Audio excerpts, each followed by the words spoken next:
ओम कर्पूरगौरं करुणावतारं संसार सारं भुजगेन्द्रहारं सदा वसंतं हृदयारविंदे भवं भवानी सहितं नमामि। नमस्कार, स्वागत है आपका आचार्यवाणी में। मैं आचार्य डॉक्टर विक्रमादित्य आपके साथ हूँ। 4 जुलाई की यदि हम बात करें तो ये बहुत ही सुंदर तिथि का आगमन हो रहा है। इस दिन सावन का महीना आरंभ हो रहा है।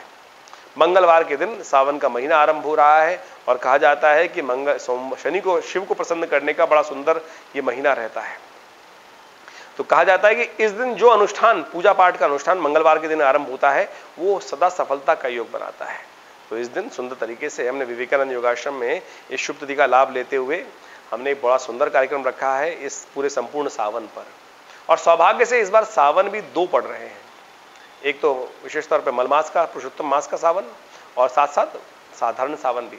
तो 60 दिन का सावन का योग रहेगा और सुंदर तरीके से 60 दिन तक विवेकानंद योगाश्रम में सुंदर रुद्राभिषेक का कार्यक्रम रहेगा सामूहिक तौर पर। आप भी उसमें सम्मिलित होकर व्यवस्थाओं को समझकर अपना स्थान आरक्षित कर सकते हैं। नंबर्स फोन पे, स्क्रीन पे। खैर, पंचांग के अनुसार समझ लीजिए क्या तिथि है। जो मंगलवार के दिन ये शुभ योग पड़ रहा है, इस दिन मंगला गौरी जी का पूजन भी किया जाएगा और ग्रहों की सूचना के अनुसार से समय आपके अनुकूल रहेगा, लाभ की स्थिति बनाएगा और अध्यात्म के द्वारा। लेकिन कुछ लोग हैं जो आपके सरलता का सीधा तरीके से लाभ उठाने का प्रयास कर सकते हैं, उनसे आपको बच के रहने का प्रयास करना चाहिए। कहीं नाजायज फायदा ना उठाएं, कोई आपको कमजोर ना समझ लें, इस बात का भी ध्यान रखते हुए कार्य करना चाहिए आपको। लेकिन दोपहर के बाद समय आपके अनुकूल रहेगा। जो लोग आपको कमजोर समझ रहे होंगे उनके दांत खट्टे हो जाएंगे, ये भी साफ साफ योग दिखाई देता है। तो आप इस समय में सावन के दिन से भगवान शिव का नित्य प्रति पूजन आरंभ करें, यह आपके लिए सबसे अनुकूल है।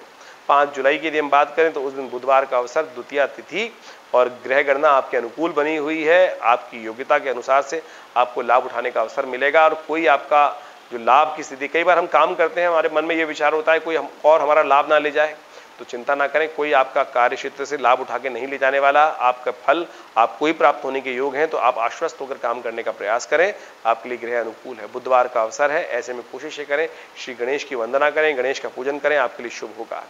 6 जुलाई को विशेष तौर पर गुरुवार का अवसर है। तृतीया तिथि उदय तिथि के तौर पर विद्यमान है और उसके बाद चतुर्थी तिथि का आगमन हो जाएगा। तो मेष राशि वाले समझ लें कि उनके लिए समय कैसा है।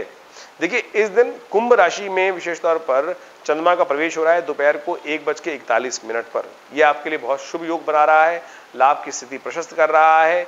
ग्रहों गणना के अनुसार से आपके लिए विशेष तौर पे आगे बढ़ने के अवसर, आपको पॉजिटिव चेंजेस बनते दिखाई दे रहे हैं। लाभ के अवसर आपके लिए बहुत सुंदर तरीके से बन रहे हैं। ऐसे में साधु संतों का पूजन कर कर उनको दूध का दान करना शास्त्र में बड़ा शुभ बनाया गया है। इस दिन एक परिवर्तन और हो रहा है। शुक्र जो है सिंह राशि में प्रवेश करेंगे अगले दिन, यानी 12 बजे के बाद दोपहर रात्रि में।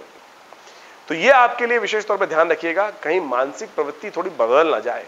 धर्म में आस्था रखते रखते कहीं संसारिक, क्योंकि सावन का महीना बड़ा सुंदर होता है और ऐसे में कहा जाता है कि तामसिकता का भी उदय हो जाता है। तो ऐसे में ध्यान रखते हुए कार्य करें, थोड़ा मन को भगवान में लगाने का प्रयास करें। एक बात और ध्यान रखें, चतुर्थी तिथि है, चतुर्थी तिथि क्षय हो गई है, तो ऐसे में रिक्ता तिथि चतुर्थी को कहा जाता है। तो और साथ में तिथि क्षय भी होना, कोई नया कार्य आरंभ करने के लिए तिथि शुभ नहीं रहेगी, तो उससे बचना चाहिए। अगले दिन मुहूर्त है, उसमें कर लीजिएगा। यदि 7 तारीख की हम बात करें तो 7 तारीख को ग्रहों की गणना विशेष तौर पर दिखाती है कि उस दिन शुक्रवार और पंचमी का योग है और ग्रह आपके अनुकूल है। संकेत दिखा रहे हैं कि आपको लाभ होने वाला है, तो इसलिए आप अपने कार्यों को और एक बार देखकर पूरे विश्वास के साथ उस कार्य में लग जाएं और झगड़े में न फंसें। इस बात का ध्यान रखते हुए कार्य करेंगे तो हम गारंटी ले रहे हैं, ग्रह आपको लाभ, ग्रह बिल्कुल गारंटी दे रहे हैं कि आपको लाभ की स्थिति बनाएंगे।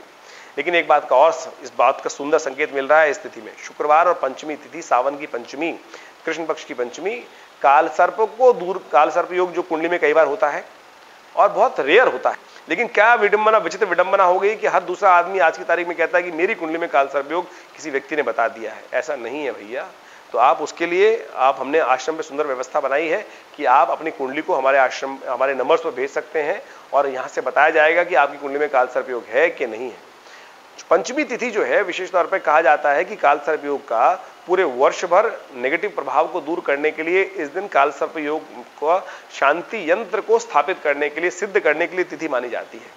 इस दिन भगवान शिव का पूजन कर कर काल सर्प योग को समाप्त करने के लिए, शांत करने के लिए, पूरे वर्ष के लिए उसके दुष्प्रभाव को दूर करने के लिए काल सर्प यंत्र को सिद्ध कर कर अपने पास, जातक के पास रखवा दिया जाता है और उसका नित्य प्रति पूजन करके काल सर्प योग के समस्त दोष दूर हो जाते हैं। तो उसके लिए भी आप इन नंबर्स पर जो स्क्रीन पर है आपकी समस्त गतिविधि जान सकते हैं।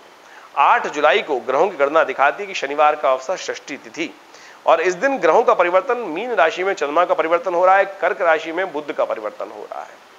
तो दिन थोड़ा सा भारी दिखाई देता है। दोपहर के बाद का समय आपके लिए थोड़ा सा कष्टमय हो सकता है, कहीं ना कहीं से कुछ जुर्माना होने की संकेत प्राप्त हो रहे हैं, तो सावधान होकर कार्य करना चाहिए। वहीं बुध का परिवर्तन जो है वो आपके लिए अच्छा है और आपके लिए, लेकिन थोड़ा बुध इस वक्त कमजोर है। उसके लिए कोशिश करें, गौ पूजन करें, गाय को थोड़ा पालक खिलाएं, गाय के पास जाकर थोड़ा सा हरा चारा दें, और विशेष तौर पे हरे कपड़ों का दान करना चाहिए। इन सब चीजों को उपाय करके आप बुद्ध की शक्ति को प्रशस्त कर सकते हैं। एक उपाय और भी कर सकते हैं, दही के द्वारा भगवान शिव का अभिषेक, सावन का महीना चल रहा है, शनिवार का अवसर है, दही के द्वारा भगवान का अभिषेक करें। देखिए बुद्ध भी प्रशस्त होगा, बुद्ध की शक्ति पूर्ण हो जाएगी और आपकी मैनेजिंग कैपेसिटी एनहांस होगी, लाभ प्राप्त होगा।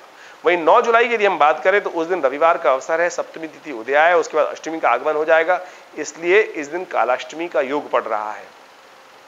भगवान शिव को प्रसन्न करने की सुंदर तिथि है। इस समय में आप लाभ लेने का प्रयास करना चाहिए, क्योंकि ग्रह भी आपके थोड़े भारी चल रहे हैं। स्वास्थ्य का भी ध्यान रखें और खर्चों का भी ध्यान रखें। अननेसेसरी खर्चे आपके जिम्मे पड़ सकते हैं, आपको सावधान रहना चाहिए, इस बात का ध्यान रखते हुए कार्य करना चाहिए। कालाष्टमी है, भगवान शिव पर जल चढ़ाएं, देखिए आपके कष्ट दूर होंगे। थोड़ा सा विशेष तौर पर भगवान शिव पर बिल्वपत्र के द्वारा, बिल्वोदक के द्वारा भगवान का अभिषेक करें, कल्याण होगा।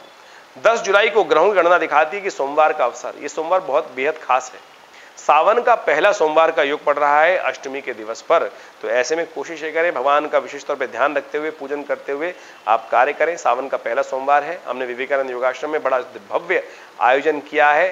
सावन के संपूर्ण महीने में भगवान शिव का रुद्राभिषेक का सुंदर कार्यक्रम रखा गया है, आप भी इसमें सम्मिलित हो सकते हैं। हर रोज ये कार्यक्रम रहेगा शाम को 6 बजे से लेकर करीब रात में 8:30 बजे तक, और सावन के पहले सोमवार पर तो बड़ा भव्य कार्यक्रम रहेगा। भगवान शिव के विभिन्न स्वरूपों का पूजन, विभिन्न मंत्रों से भगवान का रुद्रा अष्टाध्यायी के द्वारा, रुद्र सूक्त के द्वारा भगवान का नमस्ते रुद्रमन्यवतो तै खवे नमः बाहुभ्यामुतते नमः जाते रुद्र शिव तनुरघोर अपापिका शनि, इस प्रकार से भगवान के मंत्रों का स्तवन करते हुए भगवान का अभिषेक का कार्यक्रम सुंदर रखा गया है, आप भी इसमें सम्मिलित हो सकते हैं। ग्रह गणनाओं के अनुसार से आप यदि समझ लें, मेष राशि वालों, थोड़ा सा दिन आपके लिए वीक दिखाई देता है, थोड़ी सी थकावट आपको परेशान कर सकती है, स्वास्थ्य के मामले में आपको अलर्ट रहना चाहिए। खैर दिन समाप्त होते होते आपका स्वास्थ्य भी परिवर्तन, पॉजिटिव चेंजेस लाने के योग बनाएगा। ऐसे में यदि आप महामृत्युंजय का मंत्र जप करते हुए भगवान शिव का अभिषेक करेंगे तो आपके कष्टों को दूर करने का योग अवश्य बनेगा। धन्यवाद।